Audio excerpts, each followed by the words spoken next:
السلام عليكم ورحمة الله وبركاته። ይህ ውድ ስጦታ ለሚስቶች የተበረከተ ነው። ትምህርቱን እስከ መጨረሻው አድምጡት። በአላህ ፍቃድም የተሳካና ደስታ የተሞላበት ትዳር ይኖራቸዋል።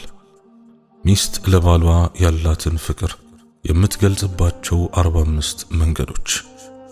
አንደኛ፣ ባለቤትሽ ከውጭ ወደ ቤት ሲገባ በፈገግታና በጥሩ ቃላቶች ተቀበዩ። ፈገግታና ጥሩ ንግግር ሰደቃ ነው ብለዋል ነቢያችን አለይሂ ሰላቱ ወሰላም። ፈገግታ የደስታ ነጸብራቅ ነው። ሁለተኛ፣ ባልሽ ካንቺ ጋር መውጣትና መግባት በሚፈልግበት ጊዜ የቀጠሮ ሰዓቱን ጠብቂለት።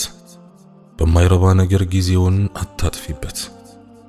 ትዳር ሰጥቶ መቀበልን ይፈልጋልና አንቺ ራስሽን ስጪው፣ እሱም እሱነቱን ይሰጥሻልና። ሚስት ለባሏ የተሰጠች፣ ባልም ለሚስቱ የተሰጠ መለኮታዊ ጸጋዎች ናቸው። ሶስተኛ፣ በተለያዩ ጊዜያት የቤት ጌጦችን በመቀያየር ለማስደሰት ሞክሪ። ሴት የባሏ ቤት ጠባቂ ወይም ኃላፊ ነች፣ በጠበቀችው ነገርም ተጠያቂ ነች ብለዋል ነቢያችን አለይሂ ሰላቱ ወሰላም። የባልሽን ስሜት አዳምጠሽና ተረተሽ እርሱን ለማስደሰት በምታደርጊው ጥረት ቅድሚያ ተጠቃሚዋ አንቺ ነሽ። አንደኛ፣ በዱንያ ያማረ ህይወት ይገጥምሻል። ሁለተኛ፣ ላደረግሽው መልካም ነገር ሁሉ በጀነት ትካሻለሽ። አራተኛ፣ ባልሽ ካንቺ ጋር በሚያወራበት ጊዜ ከፍተኛ ትኩረት ስጪው። ካንቺ ጋር በሐሳብ ሲቃረንም አስተያየቱንም አክብሪለት። አንድ ግለሰብ ወንድሙን በዝቅተኛ አይን ማየቱ ከወንጀል በኩል በቂ ነው ብለዋል ነቢያችን አለይሂ ሰላቱ ወሰላም። ሰውን ስታከብሪ የሚለውን ለመስማት ጆሮ መስጠት ትጀምሪያለሽ። አምስተኛ፣ ሁሌም ካንቺ እንዳይሸሽ የእዝነት መንፈስሽን ለግሽው።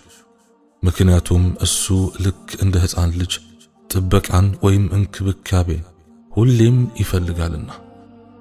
በባልና በሚስት መካከል መዋደድና ፍቅር እንዲኖር ከተፈለገ ርህራሄን ማሳየት ወሳኝ ነው። ስድስተኛ፣ ለባለቤትሽ ያለሽን ፍቅር ለመግለጽ ድንገት አነስተኛ ግብዣ አድርገሽ ጠብቂው። ይህ ደግሞ በመካከላችሁ ያለውን ፍቅር የበለጠ ያጠናክረዋል። የስጦታዎች ዋጋ የሚተመነው በፍቅር መገለጫነታቸው እንጂ በማነስና መብዛቱ ላይ አይደለም። ከነቢዩም አለይሂ ሰላቱ ወሰላም ንግግሮች እንዲህ የሚለውን እናገኛለን። የበግ ሸኮና እንኳን ቢሆን መልካም ነገርን አታሳንስ። ሰባተኛ፣ ለልጆቻችሁ ከፍተኛ ትኩረት መስጠትሽ ለባለቤትሽ ያለሽን የፍቅር ስሜት ከምትገልጭባቸው መንገዶች ዋነኛው ነው። ልጆችን በጥሩ ስነ ምግባር የመቅረጽና ተንከባክቦ የማሳደግ ከፍተኛውን ሚና የምትጫወተው እናት ናት። እናት የመጀመሪያ ትምህርት ቤት ናት ይባል የለ። ስምንተኛ፣ እሱን ብቻ በሚመለከቱ ነገሮች ላይ ከመግባት መቆጠብሽ ለሱ ያለሽን ከበሬታ ከምትገልጭበት መንገድ አንዱና ዋነኛው ነው። ወንዶች በተፈጥሯቸው በሴት ልጅ የመሸነፍ ባህሪ ያላቸው። ስለዚህ ሚስቶች በጸባይና በፍቅር ቢይዟቸው በቁጥጥር ስር የሚውሉ የዋህ ፍጡሮች ናቸው። ዘጠነኛ፣ በሱ ላይ ያለሽን እምነት ወይም መተማመን በጥሩ ቃላቶች ደጋግመሽ ንገሪው። በተለይ ደግሞ በችግርና በመከራ ሰዓት ምን ያክል ታጋሽና ነገሮችን የማከናወን ብቃት እንዳለው ገለጭለት። የሙገሳ ቃላት የትዳርና የፍቅር ግንኙነት ዋልታና ማገሩ ናቸው። አስረኛ፣ ቅር የሚያሰኘውንና ንጹህ ህይወቱን የሚያደፈርስበትን ነገር በፍጹም አታሰሚው። ይህ ነገር ድንገት ብትፈጽሚ እንኳን እንደምትወጂው በመግለጽ ይቅርታን ጠይቂ። አጥፍቶ ይቅርታን መጠየቅ የበልሆችና የትክክለኛ ሰዎች መስመር ነውና።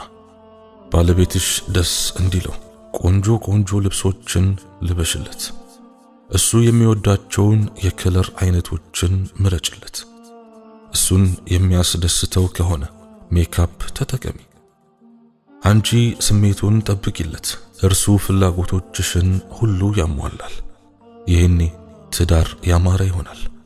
12ኛ በምግብ ሰዓት ምግብ አዘጋጅተሽ እርሱ በሚወደውና ደስ በሚለው መልኩ መመገቢያ ላይ በማስቀመጥ አቅርቢለት።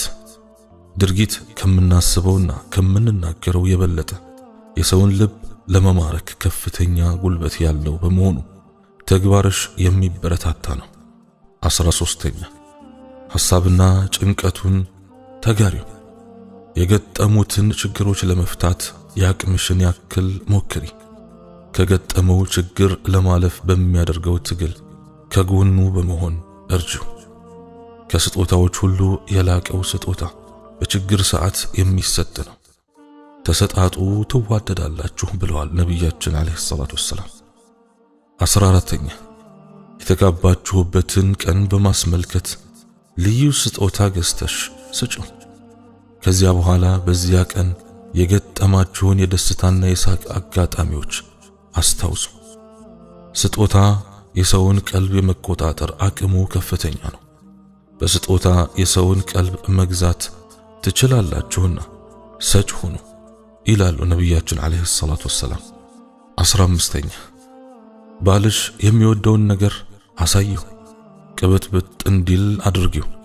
ባልሽ ይህን ስታደርጊ ደስ ይለዋል፣ ስታሻሺው ደስ እንደሚለው ሁሉ። መልካም ሚስት ማለት የባሏ ስሜት ገብቷት ስሜቱን ለመጠበቅ የምትጥር ሴት ናት። የትዳር ህይወት ታላቅ የመተሳሰቢያ መድረክ ነው። 16ኛ አላህን የማያስቆጣ እስከሆነ ድረስ ማድረግ የማትፈልጊውን ነገር ባልሽን ለማስደሰት ስትይ አድርጊ። ነፍስሽንም ከሁኔታው ጋር ለማስማማት ጥረት አድርጊ። የፍቅር ዓላማ የሚፈልጉትን ነገር ማግኘት ሳይሆን ለሚወዱት ሰው ደህንነት ሲሉ አንድ ቁም ነገር ማድረግ ማለት ነው። 17ኛ ባልሽ ለናንተ ሲል የሚያደርገውን ልፋትና ድካም ግምት እንደምትሰጪው ስሜትሽን ለመግለጽ ሞክሪ። ሚስት ባሏን ስታሞግስና ስታመሰግነው የባሏ ልብ ለሌላ መልካም ምላሽ መሰናዳቱ የማይካድ ሐቅ ነው። መልካም ለዋለላችሁ ሰው ወረታን መልሱ ብለዋል ነቢያችን አለይሂ ሰላቱ ወሰላም። 18ኛ ለባልሽ የሰራሽውን ያክል ጥሩ ነገር ብትሰሪና ባይወድልሽ ወይም ባይደሰትብሽ አትበሳጪ። ለዚህም ስቲ የራስሽን ስራዎች ለማሻሻል ሞክሪ። 19ኛ ባለቤትሽን ቤተሰቦቹ ፊት አክብሪው፣ ሚስጥሩንም ጠብቂለት። ባልን መታዘዝና ማክበር የአላህንና የረሱልን አለይሂ ሰላቱ ወሰላም ትእዛዝ ከመጠበቅ ይቆጠራል። ሚስት ባሏን፣ ባል ሚስቱን ማክበርና መንከባከብ ይጠበቅባቸዋል። 20 ባልሽ ላንቺ ህይወት ምን ያክል አስፈላጊ እንደሆነ ግለጭለት። እንዲሁም በሥራ ቦታውና በህብረተሰቡ ውስጥ የሱ ስራዎች ያላቸውን በጎ አስተዋጽኦ ግለጭለት። ሴቶች የተፈጠሩት ለወንድ ነው፣ ወንዶችም የተፈጠሩት ለሴት ነው። ስለዚህ አንዱ ላንዱ አስፈላጊ መሆኑን ልንቀበለው የግድ ነው። የአንድ ዛፍ ሁለት ፍሬዎች ናቸው። 21ኛ ባልሽን እንደምትወጂው ለመግለጽ ደጋግመሽ ያ ሐቢቢ የኔ ወዳጅ በማለት ጥሪው። ብዙ ገንዘብ እንዲሰጥሽ አትወትውችው፣ አታስቸግሪው።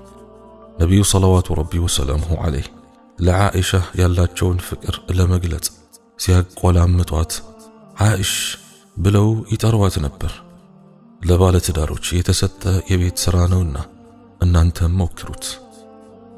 22ኛ ከባልሽ ጋር በሚኖርሽ የኑሮ ሂደት ቃል አክባሪ ሁኚ። አንዳንድ ስህተቶቹን በይቅርታ እለፊው። ባሏ እየወደዳት የሞተች ሴት እሷ የጀነት ናት ብለዋል ነቢያችን አለይሂ ሰላቱ ወሰላም። የባልን ደካማ ጎን ተረታ እንደ አመጣጣቸው ለማስተናገድ የምትሞክር ሚስት በእውነቱ ታላቅ ሴት ናት። 23ኛ ባልሽን ወዴት እንደሚሄድ ገንዘቡን በምን መልኩና ለምን እንደሚያወጣ አትጠይቂው። አንቺም በተቻለሽ አቅም ገንዘብሽን ለርሱ ስቲ አውጪ። ገንዘቡን ወይም ሀብታችሁን ለማበራከት በሚደረገው ጥረት ተሳታፊ ሆኚ። በመሐከላችሁ መዋደድንና መተዛዘንን ማድረጉ ታላቅ ተአምር ነው። 24ኛ ወደ ቤት በሚገባ ሰዓት እንኳን ደህና መጣ ብለሽ ተቀበዩ። ሳሚው ሲናገርም በወሬው ተካፈይ። በዝምታ ጭር አታሰኘው። ባለቤትሽ ወደ ቤት ሲመጣ ጥሩ አቀባበል አድርጊለት። እርሱ ያንቺን ርህራሄና ፍቅር ሲያይ ድካሙ ሁሉ ይጠፋል፣ መንፈሱ ይታደሳል። 25ኛ አላህ ሱብሓነሁ ወተዓላ ብዙ ልጆች ቢሰጣችሁም እርሱ ለሕይወትሽ በጣም አስፈላጊ መሆኑን ግለጭለት።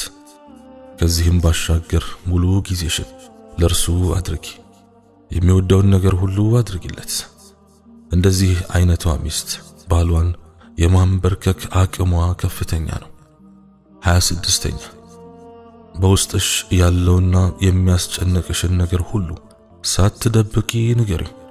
ለርሱም ስቲ መስዋዕትነት ክፈይ። የተወሰኑ አቋሞችሽን ለርሱ ስቲ ተይ። ግልጽ ውይይት የትዳር ማሳመሪያ መሰረታዊ መርሆ ነው። 27ኛ የውስጥ ስሜቱ መገላበጡን ወይም መረበሹን ግምት ስጪ። የሚያልፍባቸው ወይም የሚያጋጥሙት አስቸጋሪ ሁኔታዎችን በመረዳት ተንከባከቢው። በችግርም ጊዜ ከጎኑ በመቆም ድጋፍሽን ስጪው። የባሏ ሐሳብና ጭንቀት ገብቷት ከጎኑ የምትሆንን ሴት ባሎች ያከብራሉ። 28ኛ አላህ ሱብሓነሁ ወተዓላ እሱን እንደሰጠሽና እሱም ሕይወትሽ በደስታና በመልካም ነገር እንደሞላት ግለጭለት።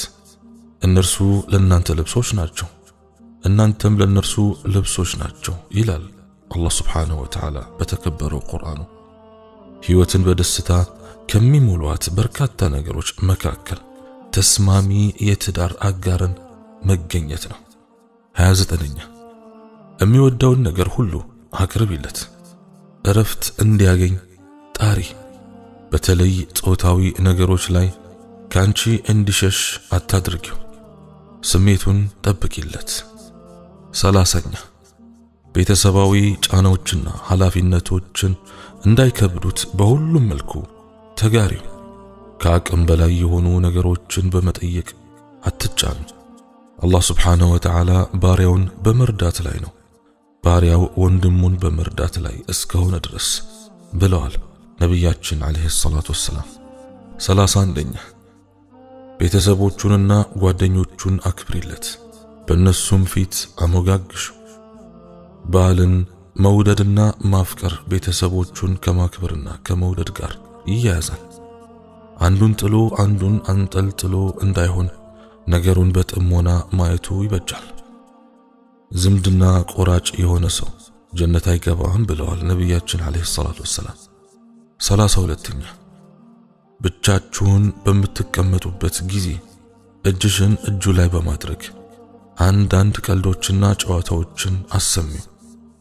ከባለቤት ጋር ጣፋጭ ጊዜያትን ማሳለፍ በቀላሉ ከአእምሮ የማይጠፋ ያው ትዝታን መፍጠር መቻል ስለሆነ በትዳር ሕይወት ውስጥ ከፍተኛ ትኩረት ይሻል።